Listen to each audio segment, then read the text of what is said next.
in transferring my poems over, I prefer this actually to a computer. And I find that if I transfer my poems into books like these, I've actually got about 3 or 4 of these going.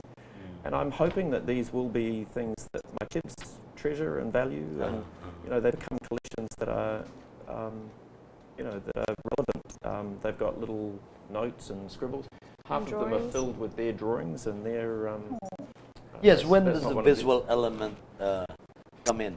Like if you're in the midst of writing a poem or a piece, does it sometimes happen that the visual urge comes? And I want to ask you the same questions, actually. I'm interested in your, because you've been doing this for a lot longer than me, but this, for me, it's I'm far less visual than you guys. I mean, perhaps it happens with Trix, because she's so used to having video accompanying her poems and performances. Yes. It depends. It's more of case-to-case basis for me. Sometimes I have a piece and then I'll come up with an idea of a performance that I want to render related to that piece, or I may even use the piece in that performance. And then I have someone document it, and then I transform it into a whole other video. That's why I like this whole transgender thing. But it keeps evolving as well. It keeps evolving. You're never really sort sure of what you're gonna do. That you paint over, and And I find that's the thing with transferring from books. I mean, as I'm going, I'm scribbling, I'm writing things down, I'm writing lines I hear that become relevant. Yes. Then when I transfer that out, I will edit it and develop it. Like a line will actually lead somewhere. I see the language as, it's all there, and it's these little things that can lead you into places. Yeah, right.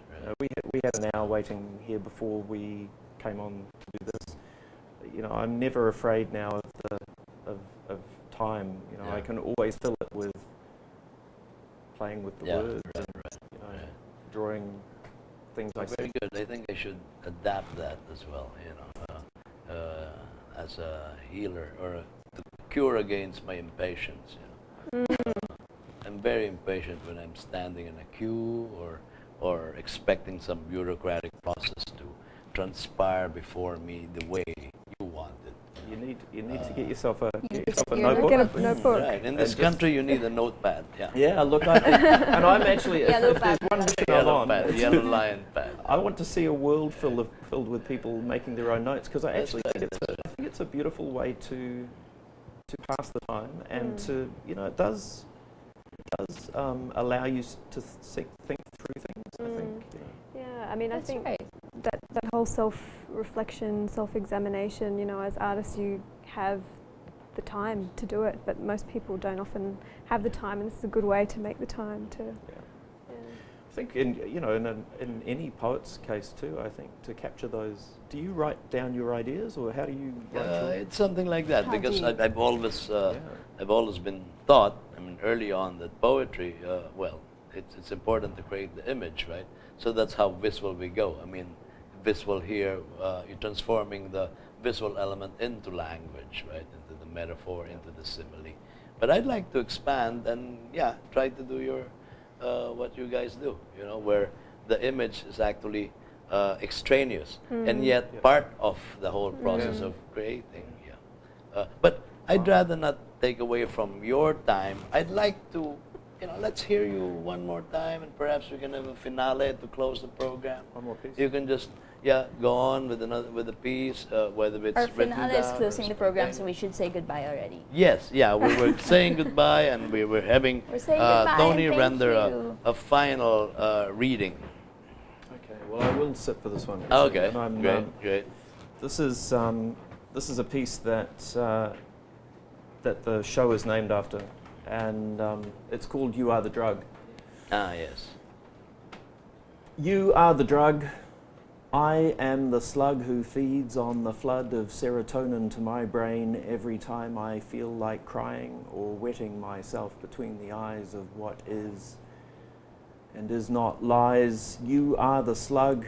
I am the drug shot in my head from the gun I hold between my legs every time this dope of mine decides to feel like dying. You are the drug. Drug from the store I keep. The more I sleep, it seeps into what seems like real life. Cut the powder with a knife. I stain with blood the sound of danger. done with love. A dream of streaming conscious thought brought heaven to the screen, where scenes are edited to mean something until the spell is over and the need to use the needle is reduced to feeding. The user is abused by my abuser, leaving all the feelings raw and sore, and all I see is blackness at the heart of what I thought was red and swollen. A fallen angel, I awake to find the things I've seen have blinded me. I'm wasted like that time I tasted never-ending grief. Hooked on the hooker's hook, there is relief beyond belief. Taken in by the one who took her clothes off and revealed the truth about her boyish youth. The fisherman of men, the hooker and her friend, the pimp and pusher, they spelled it out. We're here to catch as many as we can. We are the layers of the nets. Get set. The eggs are hatching as we speak.